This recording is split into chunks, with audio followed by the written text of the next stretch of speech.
Assalamu alaikum. My name is Nayaab-e-Zahra Parmar and I'll be your host for today's show, which is based on Hadith of Mufaddal. Hadith of Mufaddal, meaning story of Mufaddal, is a book based on the wisdom of our sixth Imam, Imam Jaffer Sadiq, who was a great Muslim scientist. We just recently commemorated his wafat on the 25th of Shawwal. We have two guests today, Sister Fatima Masuma Lidina and Sister Fatima Ghulam Ali. Welcome to the show. Fatima, do you have anything to say on our sixth Imam? Imam Jaffer Sadiq was born on Monday 17th Rabiul Awal 83 AH in Medina. He ruled as an Imam for 34 years. He died at the age of 63 on 25th Shawwal 148 Hijrah. His father's name was Imam Muhammad Bakir and his mother's name was Bibi Farwa. Fatima, do you have anything to add? He's buried in Jannatul Baqi. His life duration before Imamat was 31 years, from 83 AH to 114 AH, 12 years with his grandfather Imam As-Sajjad alayhi salam, and 19 years with his father Imam Al-Baqir. His Imamat was 34 years. His titles is As-Sadiq, which means a truthful, Al-Fadil, which means a virtuous, Al-Tahir, which means a pure, and his spouse's name was Hamida Al-Barbariyah. Okay. Have any of you heard of Copernicus? Yes. Who was he? He was a person who... He was the man who claimed and proved the earth was round. Yeah. Now he said that, and proved that in the 15th century AD. Imam Sadiq had said the same thing At the age of 10. in the 8th century. 8th century. But no one actually paid any attention to him because he was just a child.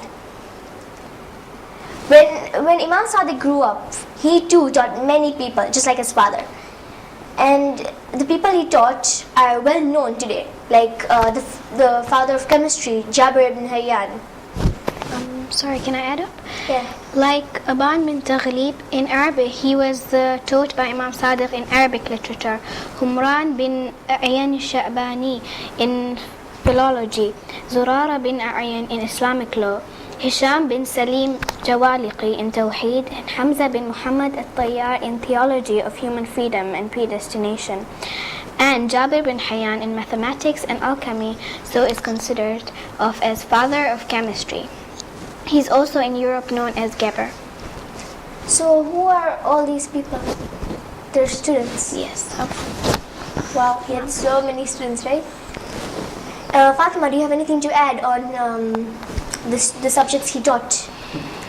Imam Jaffer Sadiq's work, especially his knowledge, made a big difference on the earth. Like he taught many subjects like chemistry, biology, mathematics, and many more. Yeah, as Fatima said, he did. Yeah, and he not only taught the experts but also trained the general people.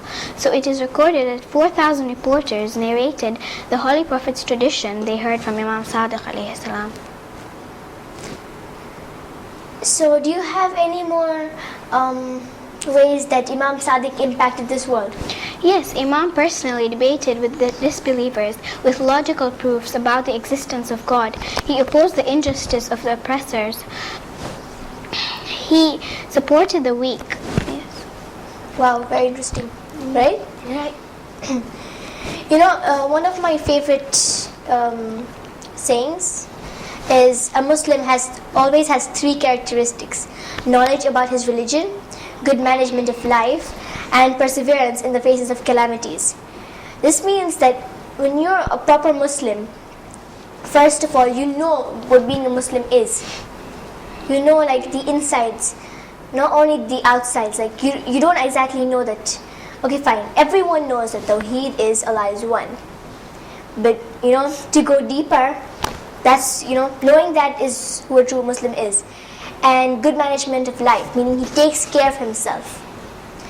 Not just like spoils his life, he takes care of himself. And perseverance in the faces of calamities. This means that any of you want to explain it?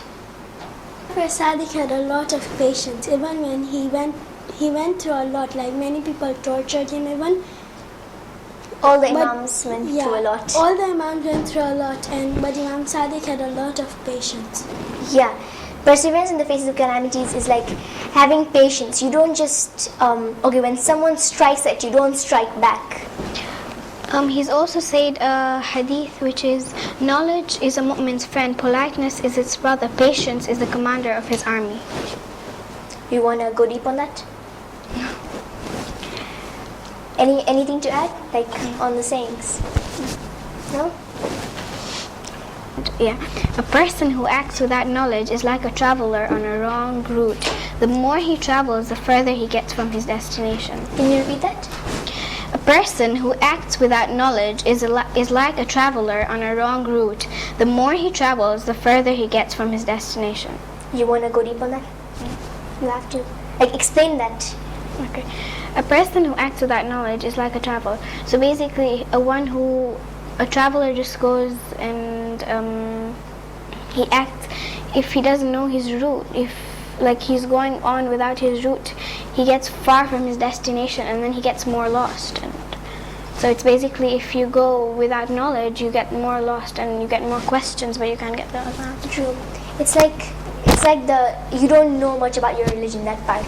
Because, okay, let's put an example of religion. If you don't know your religion, okay, and people question you, like, you know, all those atheists, if they question you, what will you reply to them? Won't you get muddled up and, you know, go astray? Yeah. Anything to add? No. Okay. Now, if you've watched a few shows of mine, you would have noticed that I love poetry. So here's one poem I found online on his knowledge, on Imam Sadiq's knowledge. His name was Jaffer, a holy name. He spread knowledge not for fame.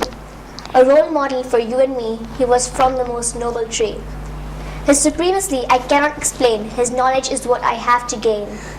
Just like how you cannot count the rain, his knowledge and wisdom you cannot explain.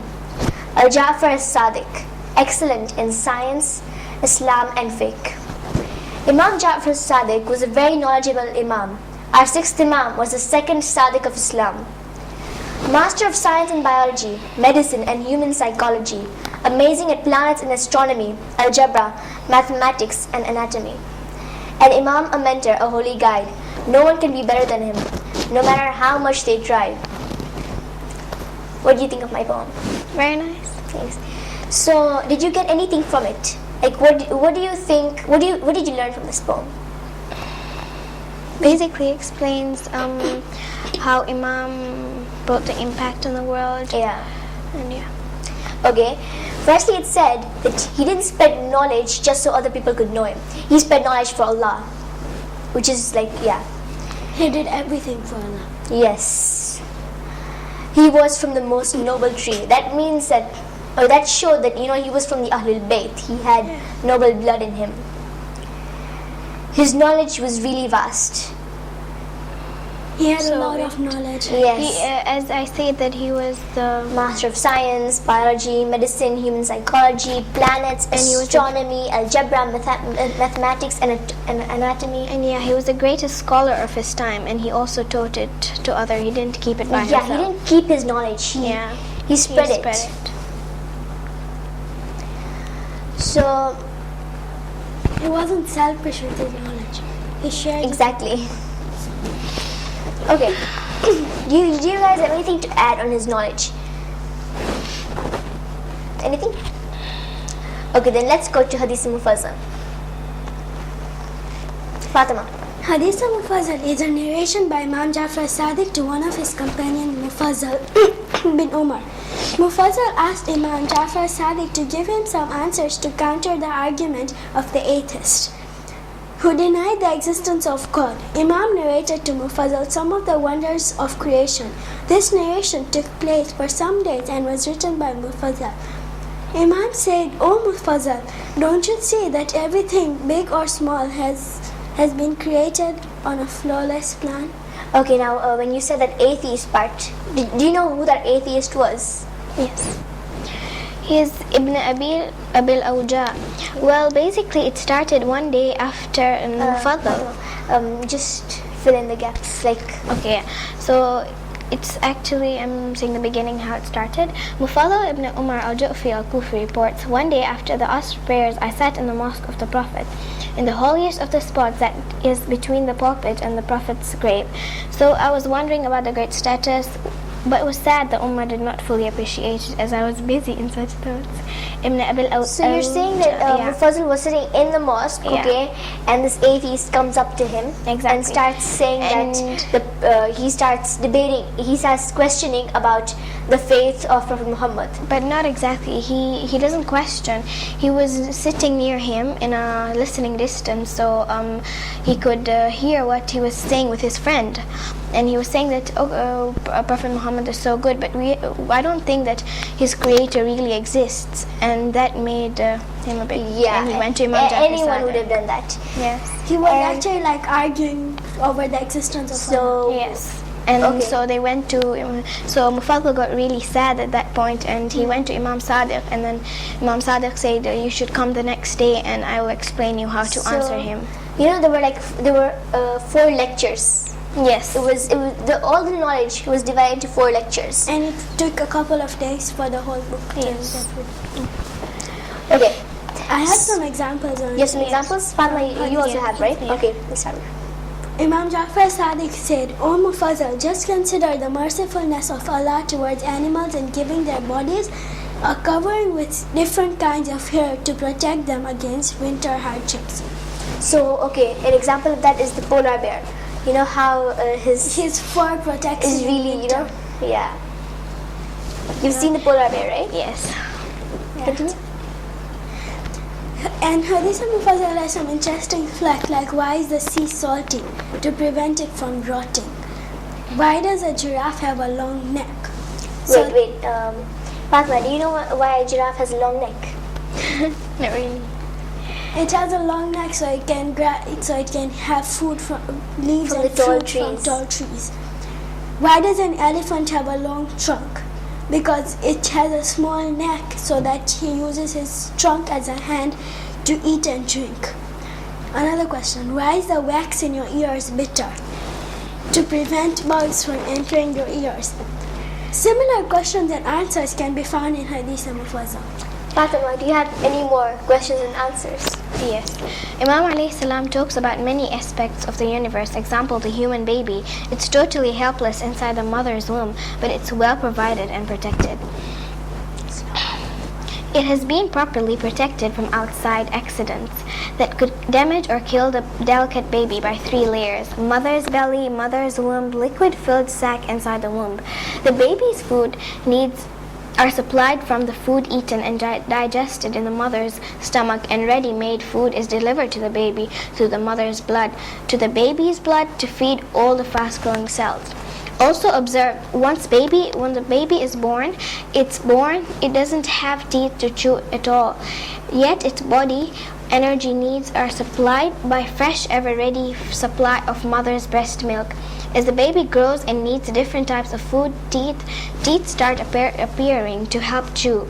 Imam alayhi salam asks, if no food is available inside the mother, the baby would dry up as a plant without water. Imam asks, if there was no breast milk, the helpless baby would die of hunger or improper food.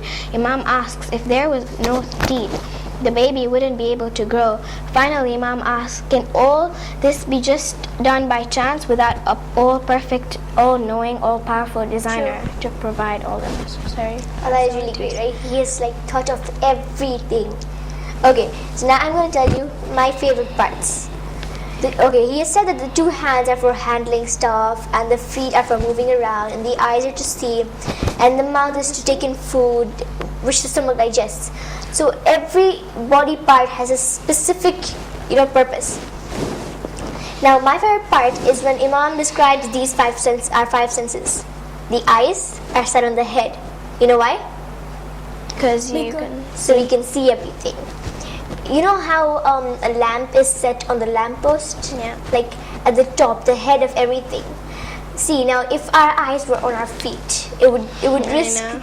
I mean, we trip every 10 minutes or so. So our eyes would get damaged very easily. And if it was on our stomach, it wouldn't be able to we wouldn't be able to move our heads, like we wouldn't be able to turn our heads to look on the sides so very easily. And that's why the head is the best place for the eyes, as well as the ears and the mouth and the nose and stuff. Without the ear, we wouldn't have been able to hear, and without the tongue, there would be no taste in all the yummy foods that you eat, the fruits and vegetables, soda, juices. Yeah. Without the nose, you wouldn't be able to smell the fragrances. And you wouldn't be able to breathe, so you wouldn't be able to live. Yes. And without the ability to feel things, you wouldn't be able to feel hot or cold, or if something is smooth enough.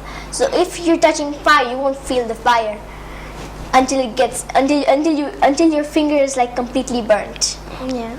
And your skin will get damaged. Also, my second favorite part is when Imam mentions reasons for the organs in the mouth. You know, without the thick tongue, you can't pronounce the letter R. Try it. Try it. R.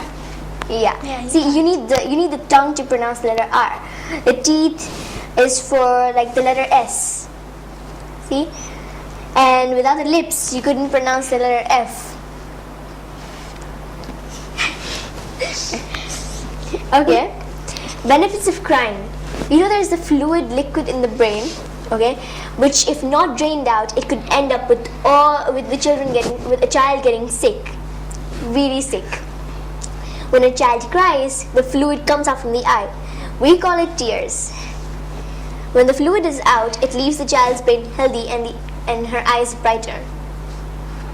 Wow, I'd cry every time. Yeah. So, do you have any more knowledge in from Hadith of Mufaddal? No? Okay.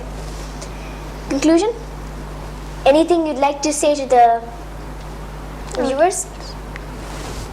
Okay, you know what? Imam Jaffer Sadiq also shared the same birth date with Prophet Muhammad alayhi salam. Yeah, and like similar titles, Yeah. like a Sadiq. Remember in my poem? Yeah. The second Sadiq? Sadiq. For material things, always look at those who are below you, so that you will feel happy and grateful with what you have, so that you don't feel greedy with what you don't have. Nice advice. Do you implement it? Sometimes. Yeah, we try to. Yeah. You know, there's much more information in Hadith of Mufaddal. In fact, there's even a special small book for kids. Try and read the books, they're really interesting.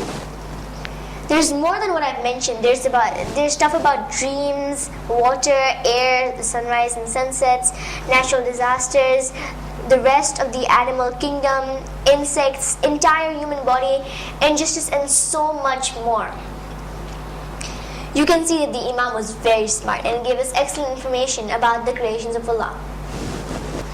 So, once again, thank you for coming as guests. If you would like to join me as a guest, contact us at ibntv@raha.com or 0712-928-995. Now for a short animation about Imam Sadiq and a beggar, to show that Imam was not only knowledgeable but also very generous. The pilgrims had assembled in the land of Mina during the Hajj pilgrimage. Imam Jaffer Sadiq and his companions, sitting in a place, were eating some grapes placed before them. A beggar appeared and asked for alms. Imam Jaffer Sadiq took some grapes to give him, but the beggar refused to accept it and asked for money. Imam Jaffer Sadiq alayhi salam told him to excuse him as he did not have any money. So the beggar went away disappointed. After going a few steps, the beggar had second thoughts, came back and asked for the same grapes. Imam now refused to give him those grapes too. Soon after, another beggar appeared. Imam Jaffer Sadiq alayhi salam again took some grapes and gave it to him. He accepted it and said, "Thanks to the Lord of the universe who gave me my sustenance." On hearing these words, Imam Jaffer Sadiq alayhi salam told him to wait and gave him 2 handfuls of grapes. The beggar thanked Allah subhanahu wa ta'ala for the second time. Imam Jaffer Sadiq alayhi salam again told him to wait, and then turning to one of his friends and asked, "How much money is with you?" The man searched his pockets and produced nearly 20 dirhams, which he gave to the beggar at the order of Imam Jaffer Sadiq alayhi salam. The beggar, thanking Allah subhanahu wa ta'ala for the third time, said, "Thanks are exclusive to Allah subhanahu wa ta'ala. O Allah, Thou art the bestower of the good and Thou hast no companion." On hearing these words, Imam Jaffer Sadiq alayhi salam took off his garment and gave it to the beggar. Now, the beggar changed his tone and spoke a few words of thanks to Imam Jaffer Sadiq himself. Then Imam Jaffer Sadiq did not give anything and he went away. His friends and companions who were present there said, "We thought that had the beggar continued thanking Allah subhanahu wa ta'ala in the same manner as before, Imam Jaffer Sadiq alayhi salam would have continued giving him more and more. But when he changed his words and praised and thanked Imam Jaffer Sadiq alayhi salam himself, Imam did not continue his assistance." Thank you for watching the kids show.